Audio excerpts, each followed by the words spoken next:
ভাই আমি না সদরঘাট আছি, এখন এই সদরঘাট থেকে আমার গাজীপুর চৌরাস্তা যাওয়া দরকার। আমি কিভাবে যাব বুঝতেছি না। কি সদরঘাট থেকে গাজীপুর চৌরাস্তা হয়ে সাভার চন্দ্রা যেতে চান, বা সাভার চন্দ্রা থেকে গাজীপুর চৌরাস্তা হয়ে সদরঘাট আসতে চান? তাহলে এই ভিডিও আপনার জন্য। আপনি একবার ভেবে দেখেন ভাই, সদরঘাট থেকে সরাসরি আপনি চলে যেতে পারবেন গাজীপুর চৌরাস্তা হয়ে সাভার চন্দ্রা পর্যন্ত, তাও আবার একটি বাসে যাত্রা করে। হ্যাঁ ভাই, আজকে আমরা এরকম একটা রুট নিয়ে কথা বলতে যাচ্ছি, যে রুটে আপনি সদরঘাট থেকে সরাসরি গাজীপুর চৌরাস্তা হয়ে সাভার চন্দ্রা চলে যেতে পারবেন। তাহলে চলেন শুরু করি আজকের ভিডিও।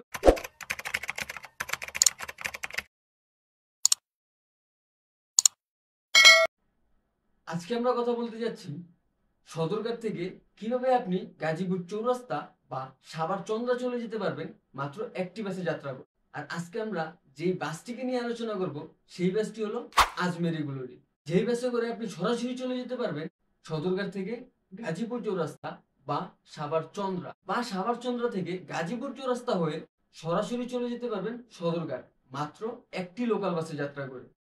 না না ভাই, লোকাল বাস না, আসলে লোকাল বাস, তবে সবাই বলে সিটিং সার্ভিস, আমি বলি লোকাল। ভাই ঢাকার এই শহরে sitting service, semi local service এগুলো বলতে কিছুই নাই ভাই, সবই লোকাল।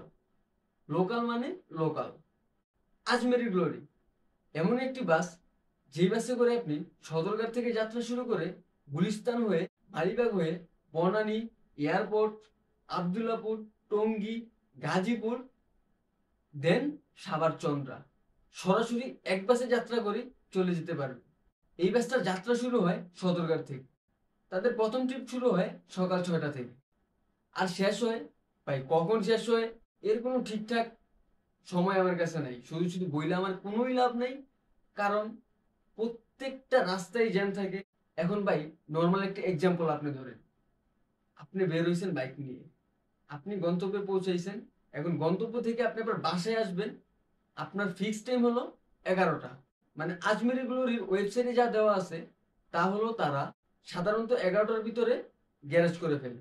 কিন্তু রাস্তায় যদি জ্যাম থাকে, বা রাস্তায় যদি কোনো ধরনের ঝামেলা থাকে, বা ড্রাইভার যদি 11টার ভিতরে গাড়ি বন্ধ না করে, গ্যারেজ না করে, তাহলে তো ভাই কিছু করার নাই।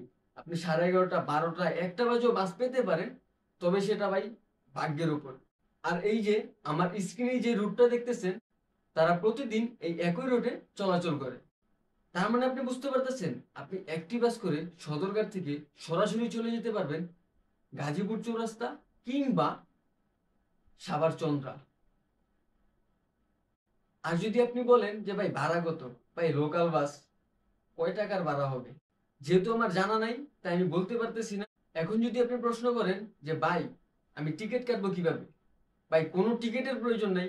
যেহেতু লোকাল বাস মানে সিটিং সার্ভিস, আপনি বাসে উঠবেন, রিল্যাক্সে বসবেন, বসে একটা ঘুম দিবেন, হেল্পার আসবে, আপনার কাছে ভাড়া চাবে, আপনি ভাড়া দিবেন, শেষ। এরপর আবার নাকটা টান দিয়ে একটা ঘুম দিবেন, আপনার গন্তব্যে আসবে, হেল্পার আপনাকে ডাক দিবে, বা হেল্পার গেটের সামনে এখানে ওই ভাই গাজীপুর চৌরাস্তায় পড়ছি, আপনি নাইমে যাবেন ভাই, জাস্ট একটু কানটা খোলা রাখলেই হবে। আর যদি বলেন যে ভাই সময় কতক্ষণ লাগবে, ভাই সময় কতক্ষণ লাগবে এটা যদি আমি বলি, তাহলে আপনার আবার মারবেন। কেননা এখন ভাই আপনি যাত্রা শুরু করছেন, সদরঘাট থেকে বাসে উঠছেন, সদরঘাট থেকে গুলিস্তান আসতে আসতে আপনার সময় লাগলো আধা ঘন্টা। কেন? রাস্তায় জ্যাম। এখন ভাই রাস্তায় যদি জ্যাম থাকে, আপনার সময় 2 থেকে 3 ঘন্টাও লাগতে পারে। রাস্তায় জ্যাম না থাকলে আনুমানিক 1 থেকে 1.5 ঘন্টার ভিতরে আপনি সাভার চন্দ্রা পৌঁছাতে পারবেন। তাহলে আজকের ভিডিও এই পর্যন্তই। সবাই সুস্থ থাকবেন, ভালো থাকবেন। নেক্সট ভিডিও কোন বাস নিয়ে বা কোন রুট নিয়ে জানতে চান, কমেন্ট বক্সে লিখে যাবেন। ধন্যবাদ, ভালো থাকবেন, সুস্থ থাকবেন। আর হ্যাঁ, সাবস্ক্রাইবটা কিন্তু করে যাবেন, বেল আইকনটা বাজাতে ভুলবেন না কিন্তু, কারণ নতুন ভিডিও আসলে সবার আগে আপনিই দেখবেন।